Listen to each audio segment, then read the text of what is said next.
Brendan Julian going around the boundary at the southern or Randwick end here.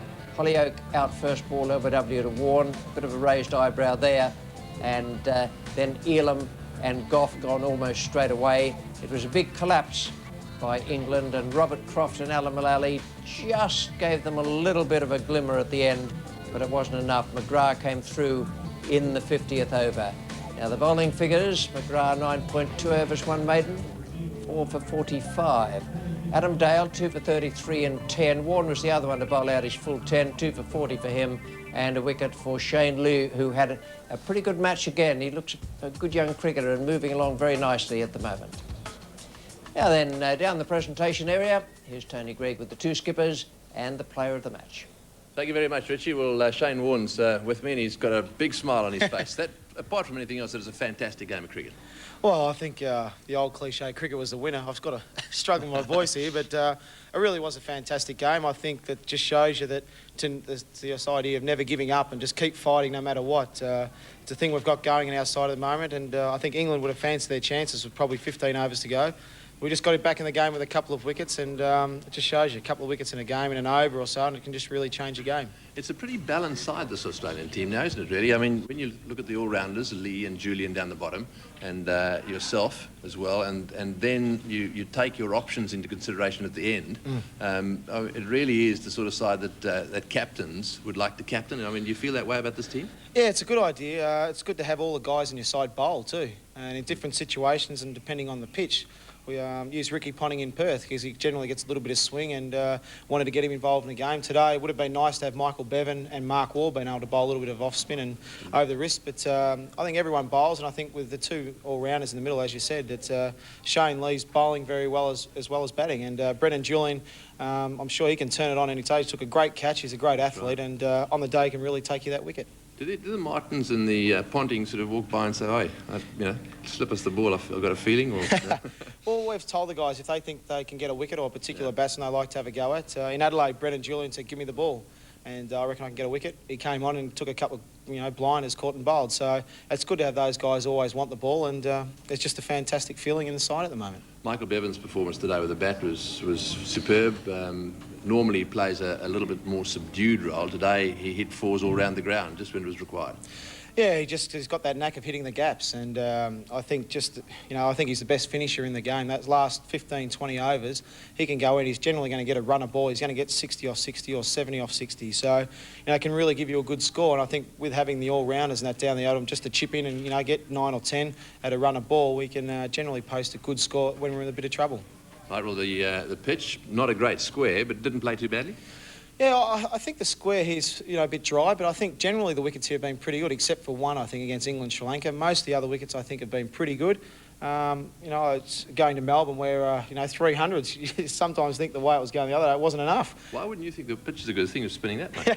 Well, I don't mind taking this everywhere with me, it'd be nice. That's right. Well, very well played today. Thanks, congratulations. Tony. There we are. Shane Warne, pretty happy there. Good win to them as well. Alex Stewart's here as well. Bad luck. Just at one stage there, it looked as if you chaps had it in the bag. Yeah, we did. I think we needed, 34? 6 wickets left, 9 overs to go. And to lose from there is a pretty ordinary effort. I was talking to Shane Warne about the balance of his team. 1 or 2 of your middle order players, both batting and bowling, are doing pretty well as well. Thinking about Elam and Wells. Yeah, exactly. I mean, Mark Elam's bowled well throughout his one-day career so far, actually, but he's bowled especially well here. Really pleased with Vinnie Wells. First time he's played for England in Australia, and so far he's done exceptionally well, and hopefully that will continue. Because you got them to a point really around about the 150 mark where they didn't look as if they were going to score that many runs. They probably got a bit more than you thought they should have.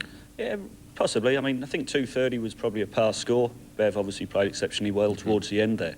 But 230 was gettable. As Shane said, the wicket played well, and we should have won the game. But the way we played towards the end is the reason why we didn't. Yeah, it was amazing because really it was less than a run of ball. I mean, and Hussain was out there, pretty experienced player.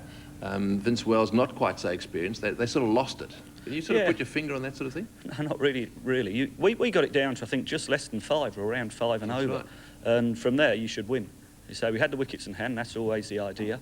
We did everything right, apart from putting the icing on the cake. And it's cost us the first final. That's right. Well, it's not all over yet. You're 1 down, but it's the best of 3, so good luck in Melbourne. Thanks very much. Thanks, right, Tony. There we are. Alex Stewart. Now we've got the man of the match, and Wasn't hard today. Michael Bevan played a superb knock. Well, there's your trophy, the Exalted United trophy, and also you've got a cheque coming your way as well. Great. And well, first of all, tell us about this finger of yours. It looks dreadful.